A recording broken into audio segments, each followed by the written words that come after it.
Hey, this is Billy. In the last 2 days, we've talked about God's covenant and how you can partner with it. So today, I want to start talking about actually where the rubber really meets the road, and there are financial changes that you need to make in order to start down God's road to financial freedom.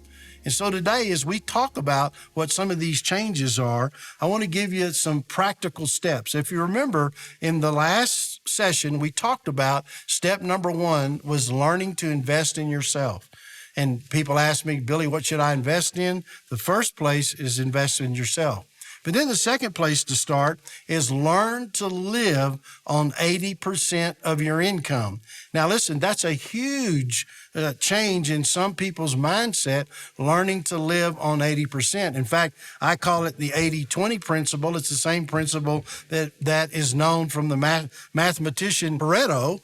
And he talked about that 80% of what you receive in life really gets accomplished by the 20% of what you do, or 80% of what you do only accomplishes 20%. But in this case, the 80% is you learn to live on 80% of your income, because then that positions you in order to begin to build wealth in your life. So here's how that principle works.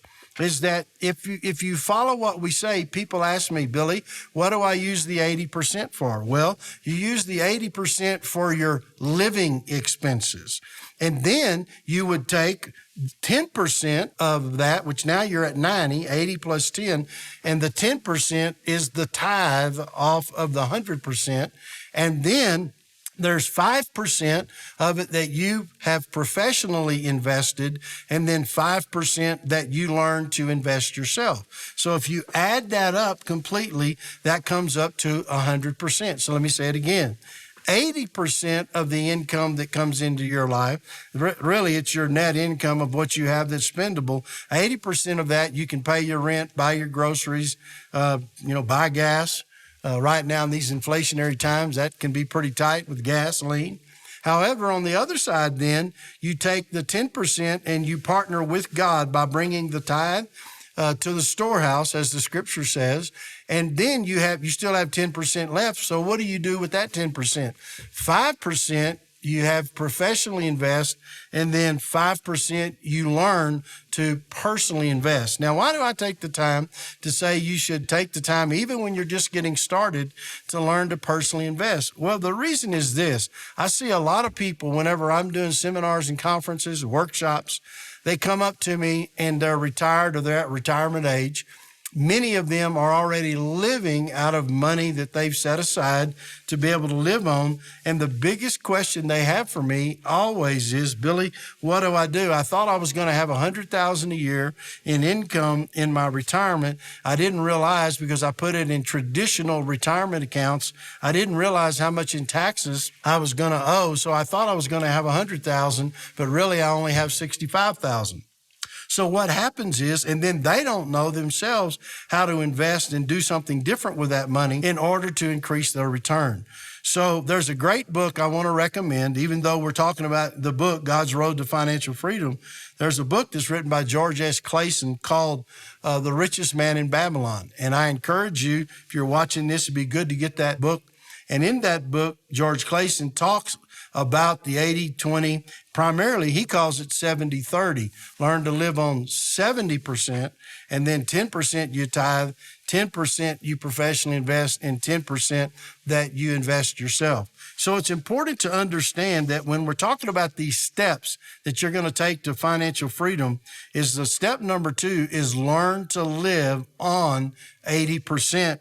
At the most. And if you want to be real aggressive about building wealth, you can learn to live on 70% and then do what we've taught you just now with the rest of that money. And then the third step number 3, is know the difference between assets and liabilities. So let me say something about assets. Assets are things that you invest in that actually go up in value over time. I can't tell you how many people have raised hands in these conferences and things that we do, and will ask the question when I talk about investing in real estate. And they'll ask the question, well, man, that sure seems risky to go and put 10% down on a property, or if you have it, 20% down on a property and go get a mortgage and then rent the property. That sure seems risky to me. But what they don't realize, those same people will walk into some kind of electronics store and go buy a $2,000 flat screen TV and put it on credit at usually a very high interest rate, and they'll go out of the store proud that they actually have bought this TV. They don't realize when they drive off the lot, that TV just went half price what you paid for it. The same thing happens with automobiles and many other things that we buy that thinks has value. Whereas you put your money in a piece of real estate, typically speaking, that real estate will go up in value. So the point I'm making is you have to change your mindset to understand the difference between an asset and a liability. The TV is a liability, especially if you're having to pay for it with debt or on credit. And then the house is an asset because it's actually putting money in your pocket every month from the rent that you collect. In addition to that, in most cases, it still goes up in value. And so the difference between an asset and a liability and understanding, as a matter of fact, let me say it to you in a way that may help you to understand it. It's really learning how to shop differently in your head. Learn to buy things that actually will go up in value and avoid things that go down in value. I'm well aware you still got to live. That's where those things that go down in value, they come out of your 80%.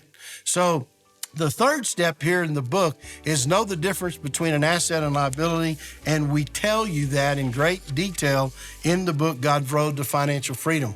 Then the last step is learn to eliminate, step number 4 is learn to eliminate consumer debt. Now in the book, God's Road to Financial Freedom, I actually give you 9 steps to show you how to get out of debt, including your car and your mortgage, in 5 to 7 years. And I talk about that here, and it has one whole chapter just dedicated to the 9 steps that it takes to eliminate debt, and especially consumer debt, in your life. So this is God's Road to Financial Freedom. I believe you'll find it a blessing.